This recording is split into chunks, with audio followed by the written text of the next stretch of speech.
Hey everyone, welcome to this week's episode of Key Talks. This week I had the opportunity to hop on a call with Milton Bell from Dallas and Fort Worth, DFW. And him and we talked about a lot. We talked about his real estate journey, how he got started, what he was doing beforehand. It was very interesting. He was working in something related to stocks, so I think you guys would really find that interesting. And how he got into doing wraps and why wraps. And his whole disposal strategy, and we talked about social media as well. His wife is pretty big in social media as well, so yeah, you guys are gonna really love it. Enjoy it, everyone. So we got Milton Bell here on the call. Hey Milton, how are you doing, man? How are you doing this morning? Hey Keith, doing well, man. Great to see you. Awesome, man. Awesome. So I know that you joined the subto community earlier this July. You know, you're from the Dallas-Fort Worth area, and that you do real estate with your wife, which is awesome, right? Yep. But take me back and let's get started on like what you were doing before real estate, and then how you transitioned into real estate. Yeah, so I've been my education was in finance, and I worked for a financial services company for a year. Yeah. Really Where'd you didn't go to like school? it, and I went to school at a microscopic little college in Tennessee called Bryan College. Nice. And what kind of finance did you study there? Like, I like finance. That's interesting. So what kind of finance did you study? I mean, it was business management with a focus on finance. Okay, nice. And what were you doing for the finance company? So I worked in I guess they call it the stock receipts department, and that's where I was essentially helping clients get their shares of stock cleared for sale. So these clients would have, I guess, they were venture capitalists, and they would lend money to these small little startups and get a promissory note. And the company would end up cutting them or issuing them shares of stock to pay off the promissory note instead of cash. And then the lenders, the venture capitalists, they would these shares would be restricted, so they'd send them to us to get them to have the restriction cleared so they could sell them on the secondary market. And so we'd actually deal with physical stock certificates, and we'd have to send them off to the transfer agent for that company to get those shares cleared for sale. So it was very interesting work, very niche. Yeah, I mean, you must have made good money working there. I don't know, like for some reason I'm getting like images of Wolf of Wall Street in my brain right now. I know it's not like that, but for some reason that's what I'm thinking about. Oh yeah, it wasn't quite like that. There was no cocaine involved. Yeah, of course not, right? So, okay, so you were doing that job, and did you enjoy it? Did you not like it, or what was you feeling during that time? Man, it was interesting, but I didn't like working from a desk. Yeah. So I prefer to be up and active. So actually, for the last 10 years or so, I've been in restaurant management. I did that briefly when I was a teenager, like 18, 19 years old. But I went back to it after working for that financial services company. And man, I've just loved it ever since. I wouldn't expect to, but I'm just up and I'm moving and I'm active and dealing with people. And I think those kinds of skills of like business management, managing people, and it sets you up for success in real estate as well, because it's not about the, like when you're at a restaurant, it's not about the food, it's about the worker, it's about the guest and their story. And in real estate, it's not about the asset, it's not about the house, it's about the person and their story. So I feel like that's really set me up to transition into real estate well. One of my favorite sayings in real estate is that real estate is a people's business, right? And I really like, you know, hold that like quote or like sentence pretty high, because I feel like the more you get to know people and the more you work well with people, the more your portfolio grows. It's not about just finding that one deal, but it's about meeting the people and working with them. So I know what you're talking about when you're talking about like the people and their stories and building relationships with them. So what kind of restaurants like do you manage? So there's a really popular chain here in Texas. You've probably heard of it actually. Whataburger. Oh yeah. Yeah, man, Who it hasn't is heard of cold that? down here. Who hasn't heard of that? That's pretty Yeah, big. it's cold Okay. down here. So I'm Yeah. a I'm an operating partner for Whataburger, and Nice. I've been doing that for about 10 years now. Man, I love it. Nice. That's awesome, man. That's sweet. Okay, so then, how did you transition from that into real estate, or are you taking like trying to take more of an active role in real estate, passive role, or how did that happen? I'm trying to get more active now. So like, Yeah. I've known for a long time that I wanted to invest in various ways. So I've been trading stocks and options now for a while. Mhm. But I kind of told myself like, hey, in my 30s, in my 20s, I'm going to do my best to figure out the stock market and options trading. In my 30s, I'm really going to focus on real estate. And I've actually kind of stuck to that plan. So I bought my first house as a primary residence when I was in my late 20s. And I mean, it's that one property turned to a very profitable rental for me. Yeah. And then my wife and I bought an Airbnb. Actually, we're buying our second Airbnb right now through the MLS.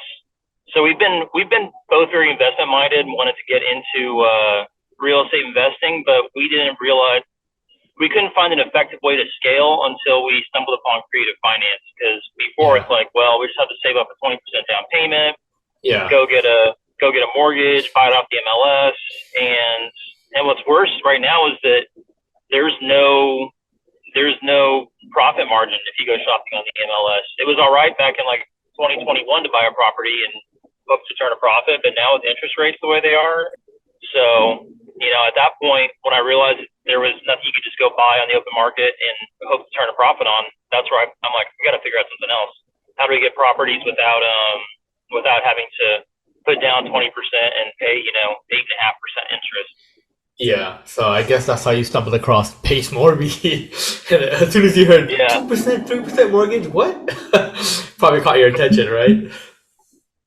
Oh, for sure. And honestly, I'd actually heard about some of the things, some of the concepts of creative finance. I heard about them about 10 years ago. Mm-hmm. Online mentorship sort of thing. I didn't join it because I got a really bad feeling from the guy that was trying to sell the mentorship. Yeah. So the information was interesting, but it was just like little pieces. I didn't understand how it was supposed to work. And so I was interested at the time. I applied to join the mentorship, but when I got on the call with, I guess, the salesman, I just did not get a good impression, so I walked away from it. So I kind of stayed interested in that aspect of real estate for a while, but it wasn't until I stumbled upon Pace and I was like, okay, I feel comfortable investing my money in what this guy has to say. Yeah. Yeah, no, there's a lot of value because he makes it very simple and easy to understand.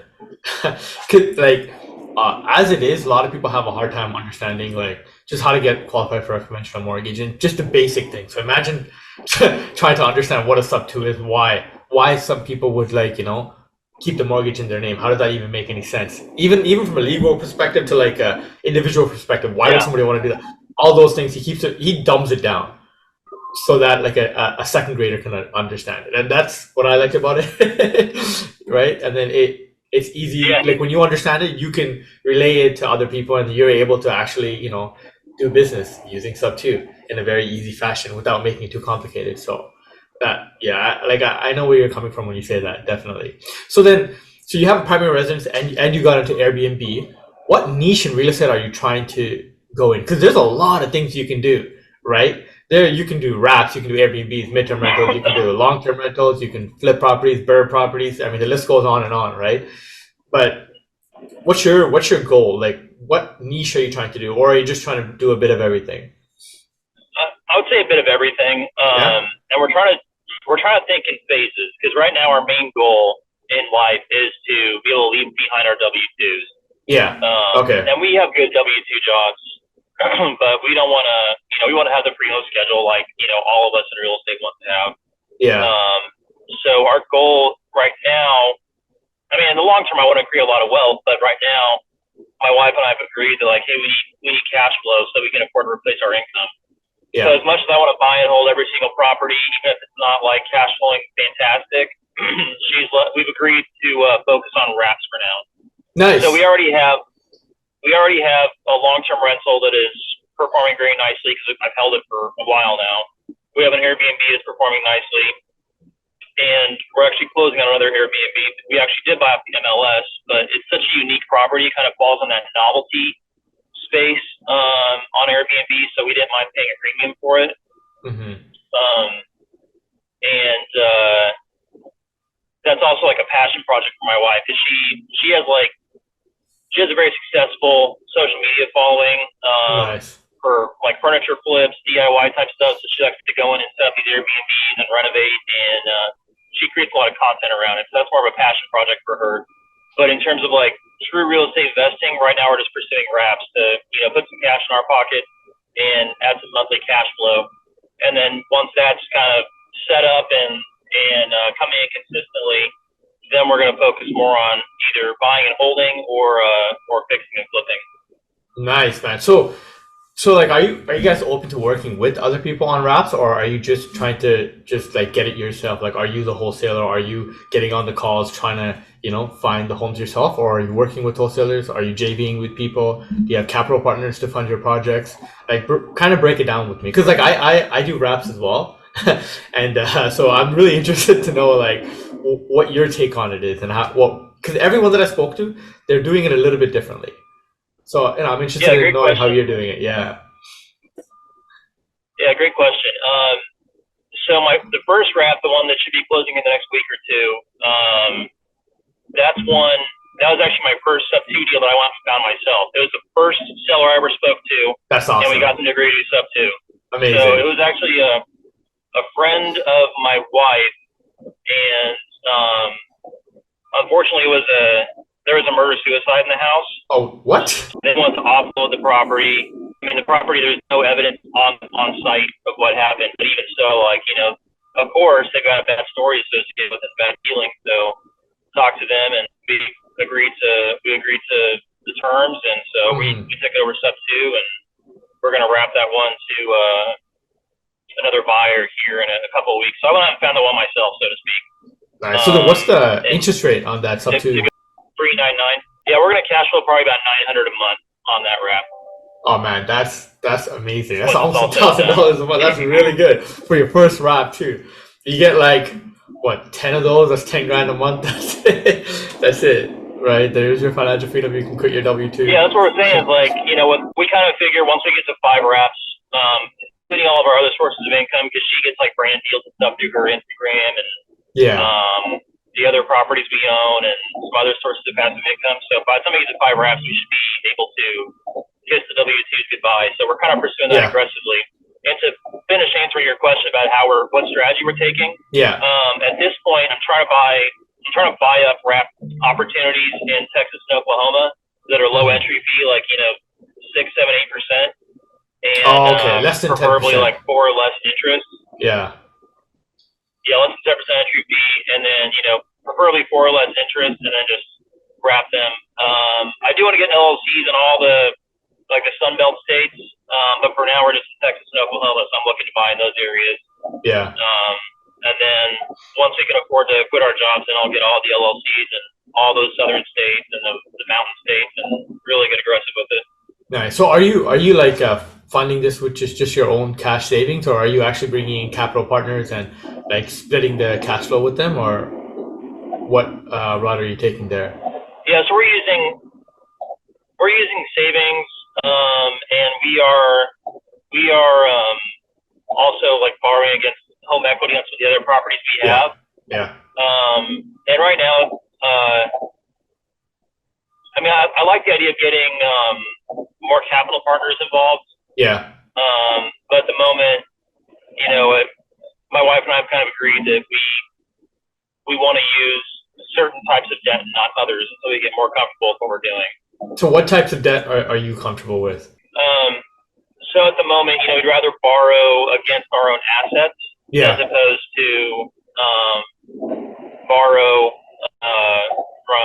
from other lenders. And so that may change over time, but for now, we're starting with that. And I know Pace always harps on never use your own money, but until we get a bit more experience under our belts, we're we're just starting with our own money. Yeah, no, that's fair. Everyone always starts with their own money. Even I did, right? That's just how real estate kind of works. When you first start off, you start with your own money, and then you figure out how to raise capital and do all that stuff. Because I know, like, aside from lending, like borrowing, sorry, like for my wraps, I don't borrow. I just get the partners involved, so then they're a part of the entire deal. So they get part of the cash flow for the entire period of the wrap.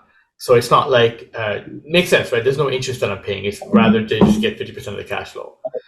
That's it's kind of like a joint venture, basically. That's another option you have too. You can think about it.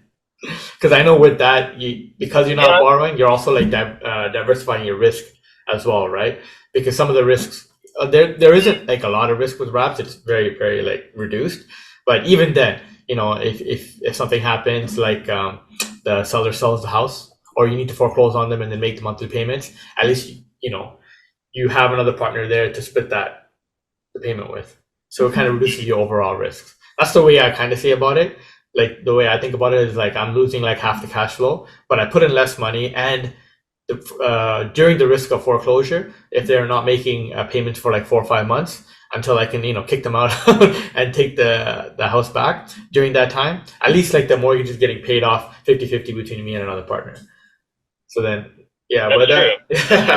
yeah, because like when I look at like any deals, like even if it's like applying the BRRRR method, because that's what I did here in Ontario, right? I just applied the BRRRR method, and then I was buying distressed properties and then renovating them, renting them out, refinancing them, right? But there's a lot more risk when it comes to that. But then I noticed like during every time, there was always a reason that I needed to bring in another partner. Either I maxed out on the mortgages in my name, so then I brought in a partner who could qualify for another mortgage, and then we just signed a trust agreement, right? So I was leveraging his credit score, or another partner who had more cash than I did, or another partner who was able to fund like the renovation aspect of it, instead of just making them like a lender. They just became a part of the deal, and because of that, I was in a short amount of time, I was able to get like way more properties than I would have if I just did it by myself. But that's because it's a people business, right? So then I was like, hey, why not? Yeah, you get more leverage that way, and I mean I agree with you. That's where the money's at, is by being able to raise capital and bring in more people. So yeah. But at the same time, I got to make sure that we're not going at a pace that is beyond what my family's ready for. Yeah, of course, yeah. I know, like another thing that's very, very interesting. You might be interested in this, is because you're in like the management services, right? Like you're a part of a business, right? So I know like a lot of people, like what they do to scale and to really like get more properties, but then reduce risk, is just building like a system, which I'm still learning about, and it's a lot, right? But usually it's when one person like partners up with a few people who are good at something, and everyone just picks one thing and they just do that one thing. Like, for example, if you were just really, really good at talking to sellers and closing, then that's the only thing you do. If you were really good at like disposing the property, then that's all you do. If you're good at underwriting the property, then that's all you do. And then they just partner up, and by doing that, the amount of deals they get per month like shoot up from like 1 to like 7 to 10. Yeah, and the risk gets like dramatically decreased too. It's very interesting, but I'm still learning about it. So, but they definitely like maybe down the road, consider. There's like you can go in the course vault. You'll see courses about it, right? Just watch the Paces Zooms, and he talks all about it. So yeah, but you have the integrators and the visionaries and stuff. Yeah, yeah, he breaks it up like that too. And you're right. There's a lot of systems in business, and I've become very familiar with a lot of those things. Being in, like you said, in management, and yeah, I would say that it's made me good at building and operating systems, but it's not my like natural bent. I used to put in Pace's terminology. I think I'm naturally a visionary. Like that's what gets me energized and excited. I'm able to build systems because I've got the experience, but if I had any choice in the matter, I would never touch the systems. I would just go out and talk to people and find deals, talk to the sellers, and raise capital, and figure out how to structure deals, things like that. But I mean, that's amazing. The fact that, and you're right, it helps you scale. Yeah, the fact that you already know like what avatar you are and what direction you want to go to, is a huge step above many other people. A lot of people are still lost, still trying to figure it out, right? And it takes them like a long time to figure out. But it's probably because of like, your experience. You've had that work experience, you have had time, and so you know kind of who you are and what path to take. So that's pretty cool, man. I'm pretty interested in hearing about your wife's social media too. You said she has a following, right? Yeah, so like 120,000 something followers on Instagram. What's the social media handle? Oh man, she's gonna kill me if I share it, but I'll share it anyway. It's what just flipped. Cool, man. I'll be sure to follow, and I guess anyone else can follow too. Yeah. Yeah, and she's doing it 7 months pregnant right now. Oh, what? That's crazy. That's really impressive. I was gonna say I don't know how she does it. She's got so much on her plate between being 7 months pregnant and doing her social media thing, and then we've got a couple of closings coming up in the next couple of weeks. So there's a lot going on, but she's handling it all gracefully. Nice, man. Nice. I really like how you guys are working together. I'm pretty sure there's a way you guys can probably bridge that gap between her social media and then your real estate careers, because she's already doing the furnitures for Airbnbs and stuff like that. So I'm pretty sure there's a way that you guys can like really take advantage of that, like the social media following to try to grow your portfolio. I'm not sure how, but I'm pretty sure there's a way. Yeah, I kind of have the same general idea. There's got to be something. I don't know what it is yet, but there's got to be something. There's got to be something. I kind of want to make sure I get comfortable and in a flow with doing deals, and then once I get more comfortable with that, then I'm sure we can kind of circle back around and be like, all right, now how do we leverage this for content? Exactly, right? Yeah, and then just start making content. Because with her experience, it shouldn't be hard for you to like get at least 10,000 followers on your own page. I really think it's especially because people love like lifestyles. Like a lot, like from what I know, when you go on social media, you see people like if there's a couple, right, and one person's doing well, all of a sudden everybody wants to follow the other guy because they want to know what he's up to, what he's doing on a day-to-day. Yeah, they want springboards, and every once in a while I do like little cameos in her social media. So yeah, I honestly, she hates me for it, but I like to go in and troll her page and like and I just give her a hard time, and that's hilarious. She's not happy about it, but her followers think it's pretty funny. So yeah, that is hilarious, man. I think it's funny. I'm gonna go check out the comment section now in her posted videos. Yeah, awesome, man. It's good. She does amazing work. She really does amazing work. Awesome. So like now I know like you guys are focusing on wraps, and I guess your goals are just focusing on wraps, getting enough just to quit your W-2 jobs, and then after that you're gonna focus on figuring out maybe how to expand your portfolio, right? Yeah, I would say that's a pretty good description of what we're working on right now. It's awesome. So did you want to leave with us with any like last words or anything like that? Oh man,